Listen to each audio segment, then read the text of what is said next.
Pido ayuda económica, invito a las muchachas a consagrarse a Dios en esta congregación. Comuníquense.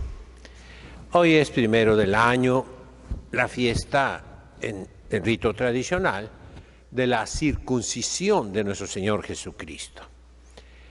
Y quiero hablarles de la obediencia de Cristo. Desde el primer instante de su nacimiento, está bajo obediencia de San José, de la Santísima Virgen.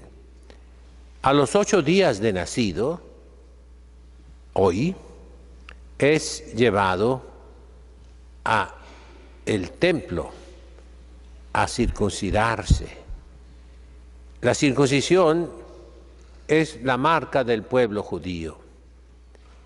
Dios se la ordenó a Abraham y es el signo de que pertenece a Dios. Es el equivalente del sacrificio. Dios le había pedido a Abraham que le sacrificara su único hijo, Isaac. Y esto es el equivalente, la circuncisión.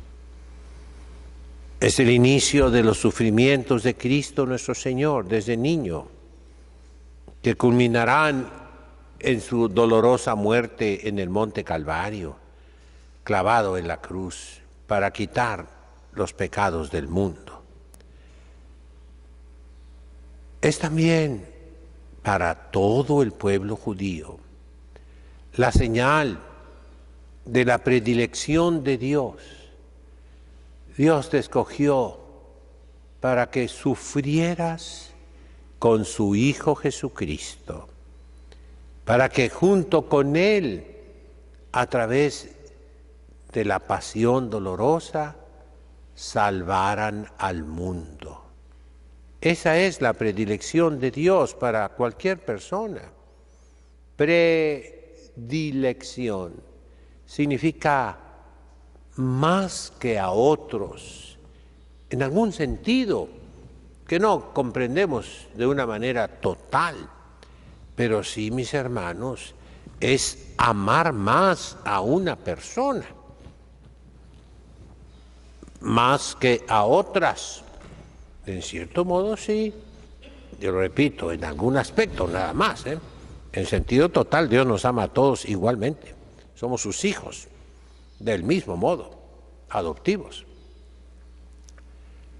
Y repito, toda persona que se salva por medio de la Iglesia, por medio del cuerpo de Cristo, que es la Iglesia, por medio de los sufrimientos de Cristo. Y este misterio de la salvación, ¿verdad? Dios quería llevarlo a cabo a través de su pueblo. Todo el pueblo de Israel está consagrado a Dios por la circuncisión. Y señal de su consagración en los varones, pues, es este gorrito chiquito, redondo, que al estar en la cabeza es a toda la persona que lo consagra a Dios. El nombre que la Iglesia le ha dado es Soli Deo, que no se quita, sino solamente, soli, delante de Dios, Soli Deo. Y el sacerdote lo tiene en la Santa Misa. Solamente en el momento culmen principal del santo sacrificio se lo quita. Antes del canon, antes del prefacio y después de la Sagrada Comunión, cuando ya cierra el sagrario, se lo vuelve a poner. El pueblo de Israel fue testigo directo de la revelación de Dios en el monte Sinaí. Dios le habló entre truenos y relámpagos a todas las 12 tribus de Israel junto con Moisés. Y el pueblo, aterrorizado, le pidió a Moisés que le suplicara a Dios que no les hablara directamente porque iban a morirse de miedo, sino que les hablara por medio de Moisés. Y así se hizo. Moisés se llenó de tal manera de la gloria de Dios que salían rayos de su persona, un resplandor, de manera que tenía que taparse la cabeza con un velo para no encandilar, diríamos, al pueblo. Y Moisés enseñó la ley que Dios le reveló a Josué, a Caleb, a los ancianos de cada una de las tribus de Israel, para que ellos se los repitieran a sus hijos. Y sus hijos, a su vez, lo repitieran a sus hijos, y así de generación en generación. Y lo han hecho, Fíjense, 3 veces al día los judíos tienen una oración, que es el centro de toda la ley y los profetas, en palabras de nuestro Señor Jesucristo. Y se tapan los ojos para no distraerse. Shema Israel, escucha Israel. Adonai Eloheinu, Adonai Echad. El Señor es nuestro Dios. El Señor uno solo Dios, un solo Dios verdadero. Ve'ahabta et Eloheka, y amarás a tu Dios. Mekol levabeca, con todo tu corazón. Mekol reoneca, con toda tu inteligencia. Mekol meodeca, con toda tu fuerza. Mekol nafsheka, con toda tu vida, con toda tu alma. Ve shananta levanim, y le repetirás a tus hijos. Y lo harás cuando estés sentado, cuando estés parado, cuando estés acostado, cuando estés caminando. Amar a Dios. Para eso fue escogido el pueblo de Israel, para honrar a Dios, para dar gloria a Dios. Y de esa manera iba a salvar al mundo. Dios en su previdencia dispersó a los judíos por todo el mundo. Ellos inventaron el comercio. El comercio, decimos, cuando estudiábamos civismo en primaria, me acuerdo yo, 4º año de primaria. El comercio es una actividad terciaria. La actividad primaria es la cacería, la recolección de frutos, la agricultura, la pesca, la minería. Sacan los recursos de la tierra para bien del ser humano. La actividad secundaria es la transformación de esos recursos en riqueza. Y la actividad terciaria es el intercambio. Los judíos se han dedicado siempre no a la agricultura, no a la ganadería en general, como pueblo, sino al comercio. Actividad terciaria, que no produce nada. El comercio es simplemente intercambio de cosas, de mercancías. Pero es necesarísimo. Y lo llevaron a todos los rincones de la tierra, a todos los rincones del mundo. Y ese fue el medio que Dios en su providencia quiso para salvar al mundo, para predicar el Evangelio de Cristo, que iba a venir a su pueblo, a los suyos. Pero tristemente vino a los suyos no lo recibieron. Él era la luz que ilumina a todo hombre que viene a este mundo, pero las tinieblas no recibieron la luz. Y muerto Jesucristo crucificado, cumplió con la obediencia, repito, la obediencia a todas las leyes de Dios que dio por medio de Moisés, hasta ya después de muerto.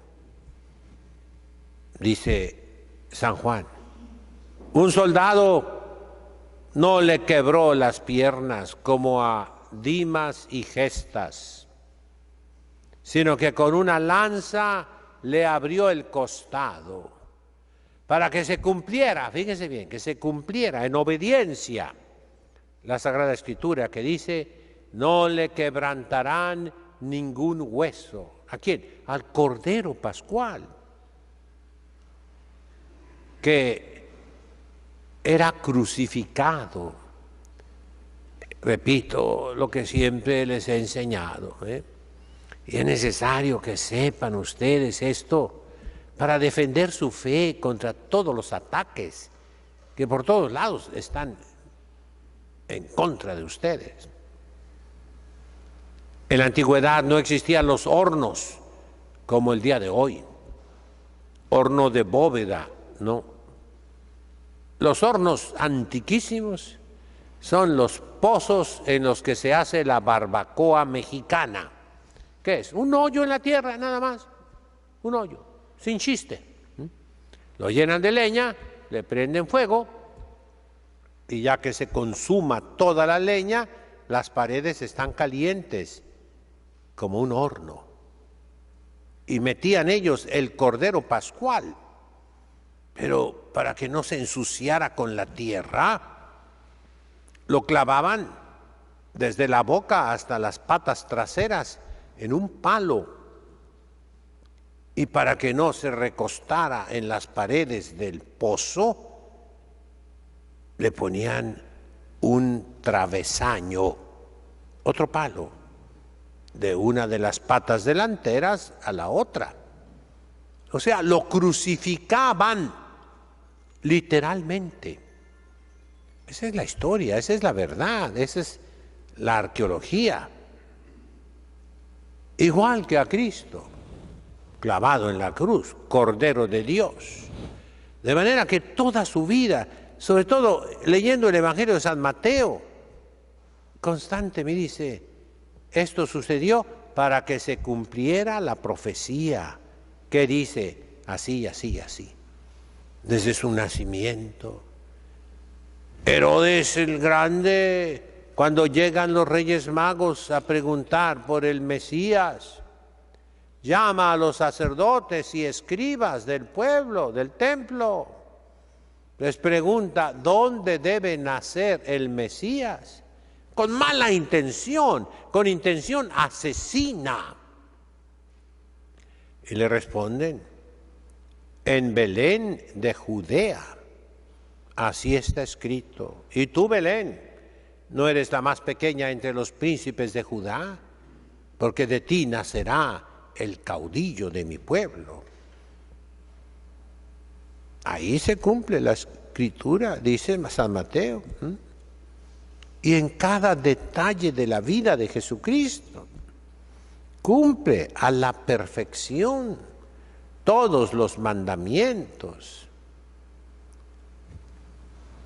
A los 12 años está en el templo con los sacerdotes, escribas, con los fariseos, con los saduceos, con los doctores de la ley, con los príncipes del pueblo, oyéndolos e interrogándolos en el templo, en la casa de su padre, atendiendo a las cosas de su padre. Y Años después, tal vez siglos después, los judíos hicieron una ceremonia que se llama Bar Mitzvah, el hijo del mandamiento.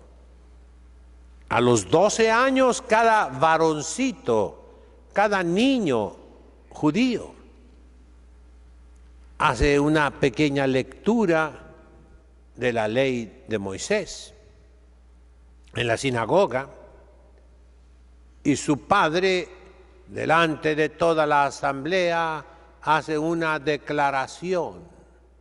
Yo les digo a todos ustedes que de tal manera he educado a mi hijo que él ya es responsable por sí mismo para cumplir todos los mandamientos de la ley de Dios.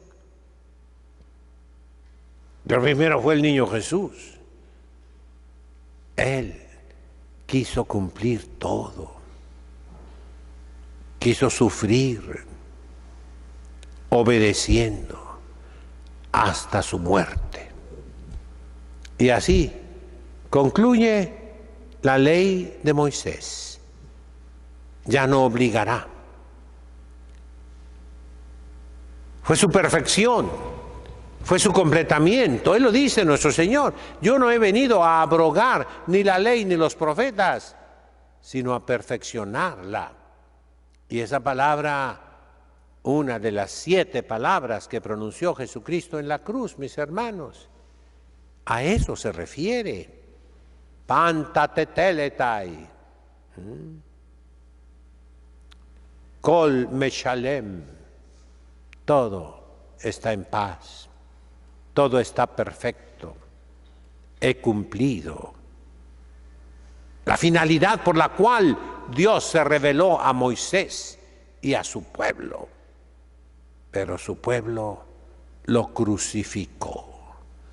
Le dirá a Pilatos: mayor culpa que tú tienen los que me entregaron a ti. Su pueblo lo traicionó, lo rechazó. Y entonces Jesucristo abre a todos los paganos, representados en Roma. Roma era el imperio de toda la tierra en ese momento. Era la plenitud de los tiempos, cuando el emperador Augusto Octaviano, sobrino de Julio César, finalmente había unificado todas las conquistas romanas, todo el imperio de Alejandro el Grande, todo el imperio de los cartaginenses en África, en España, en Inglaterra, todo el territorio de los galos, de los germanos. Entonces, Roma aparece. El centurión que le atraviesa el corazón, que le abre su corazón y mira, espantado tal vez, horrorizado, que de su corazón sale sangre y agua. Y al sentir el temblor de la tierra, el terremoto que rompe las rocas, que hace que resuciten los muertos, al ver las tinieblas que cubren toda la tierra, se convierte y recibe la fe y dice: verdaderamente este es Hijo de Dios. Ahí está Roma, que nos representa a todos los que no somos judíos por la sangre. Ahí están los paganos, griegos, romanos y bárbaros, que no eran judíos. que reciben a Jesucristo. Y en la historia será Roma la que propaga el Evangelio a los 5 continentes, hasta los últimos confines de la tierra. Hoy pues celebramos la circuncisión del niño Jesús. En momentos terribles que ya San Pablo había profetizado, la apostasía de las naciones, esas naciones que tomaron el lugar de los judíos, que fueron instrumento como debían de haber sido los judíos, y no lo fueron ellos, pero los paganos sí. Nosotros, los romanos, propagamos el santo evangelio por todo el mundo, pero ahora, como naciones, nos hemos unido en contra de Dios y en contra de su Cristo. Esa es la verdad. Las naciones cristianas desaparecieron, ya no son cristianas, son apóstatas, reniegan de Jesucristo, son herejes, son cismáticas, pero sobre todo son pervertidas por el pecado. Y entonces viene un misterio que se explica en la misa tradicional y que sigue en la misa moderna. La misa moderna es válida, es legítima. No todas las oraciones eucarísticas de la Reforma son lex orandi, porque no siempre han existido, ni han sido reconocidas por todos, ni en todas las partes de la tierra, por más que se quiera imponer.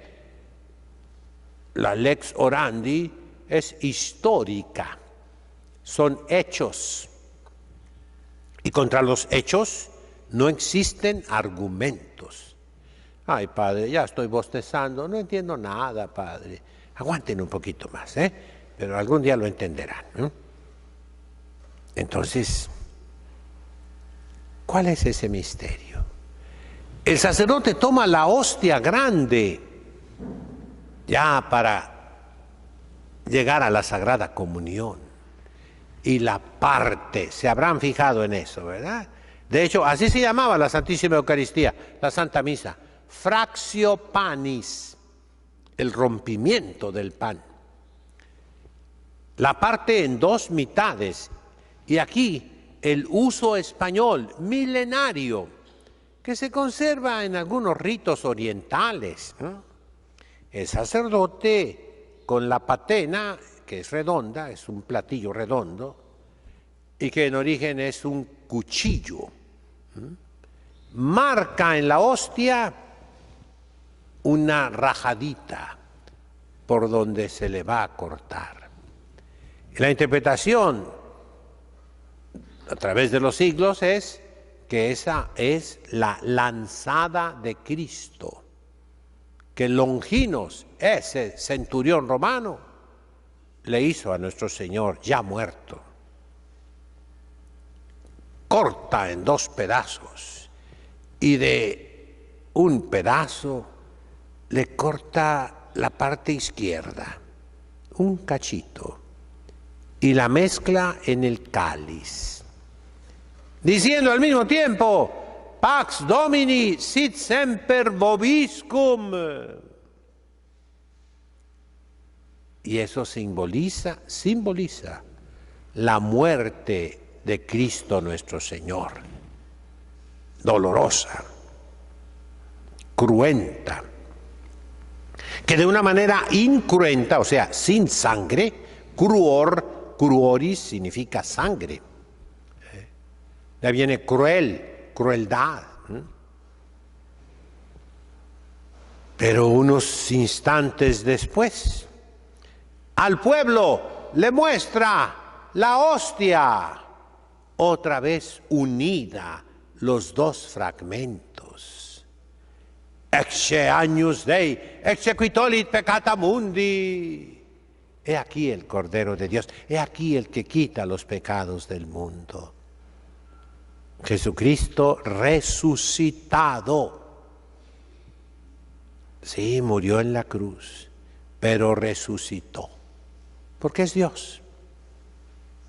Hoy pues celebramos el misterio del pueblo judío, al cual pertenece Jesucristo, la Virgen, San José, los apóstoles, el mismo San Pablo, que son nuestros padres en la fe.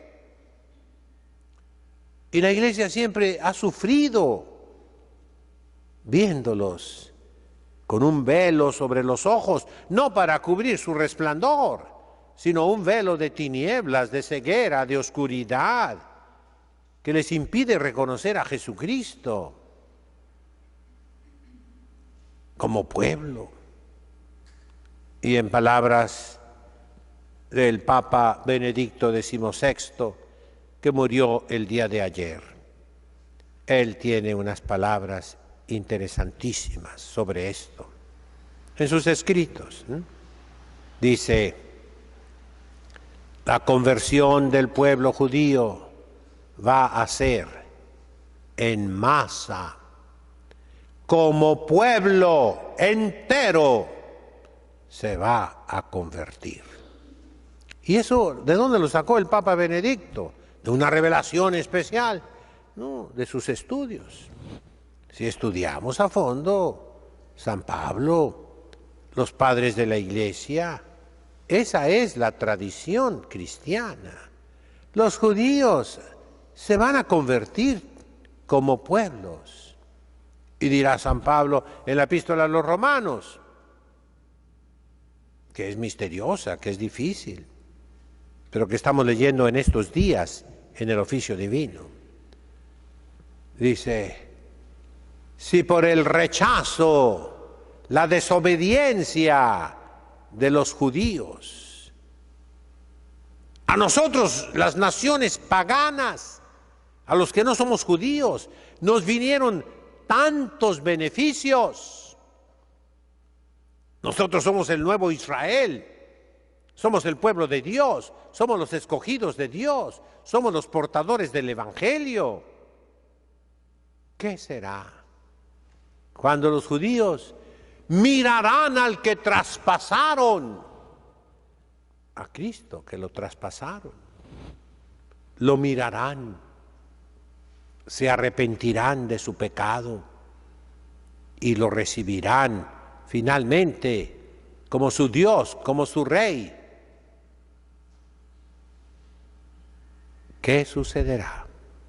Y dice, respondiendo San Pablo, tendremos la vida eterna, la resurrección de los muertos. Ese es el plan de Dios, que hoy se inicia con esa ceremonia que el sacerdote le hizo al niñito Jesús, cortándole un pedacito de su carne. El niño Jesús lloró. Todos los niños que son circuncidados lloran, les duele. Vamos pues, mis hermanos, no perdamos la tradición. En el testamento del Papa Benedicto XVI, que publicaron ayer, lo hizo en el 2006, como es costumbre. Yo hice mi testamento hará unos 20 años. No me voy a esperar al último, y también ustedes. Hay del que se muera dejando batallas entre sus hijos. La herencia, que no, todavía no me va a morir. Y no, yo digo, a ver a quién se queda, espérense, espérense. Se muere la pobre señora y los hijos se andan matando. Óigalo bien, todavía está calientita la señora y ya los hijos se están matando por un pedazo de tierra, por una casa. Le repito, en Colima, me contó mi padre, dice, el sacerdote no iba a confesar a un moribundo si primero no hacía su testamento. Y así, a los sacerdotes que me oigan, eso es lo correcto. Primero haz testamento. No significa que les des las cosas, no. Pero hazlo, secreto, pero ya por escrito, bien claro, notariado. México, el gobierno puso el mes de septiembre, mes del testamento. Háganlo los que tienen algo. El que no tienen, pues ni modo, repártenle las deudas, ¿verdad? Pero, hijos míos, eso es. Entonces el sacerdote iba. No has hecho testamento, llama al notario, hazlo ahorita, aquí me quedo a esperar. Reparte tus bienes claritos, con sello, firma, con todos los de la ley. Ahora sí, váyanse. Ave María Purísima, dime tus pecados. Así era. Y era lo correcto. En Colima nunca hubo pleitos de herencias, normalmente nunca. Nadie moría intestado. En Tijuana todos mueren intestados. Bola de flojos. Nadie se preocupa. ¿Y qué pasa con los hijos? Se matan unos a otros. Se odian para siempre. El testamento del Papa Benedicto, ¿cuál fue? No de cosas materiales. Él nos dice, conserven la fe.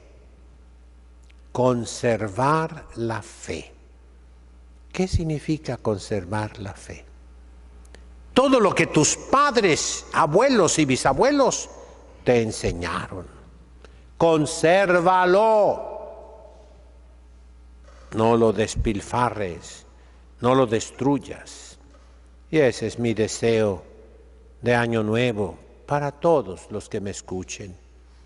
Cardenales, arzobispos, obispos, sacerdotes, religiosas, fieles cristianos. Conserven la fe. Lo que era sagrado para tus abuelos y bisabuelos sigue siendo sagrado para ti. No lo destruyas, no acabes con ello. Consérvalo, estúdialo, profundízalo. En nombre del Padre, del Hijo, del Espíritu Santo. Amén.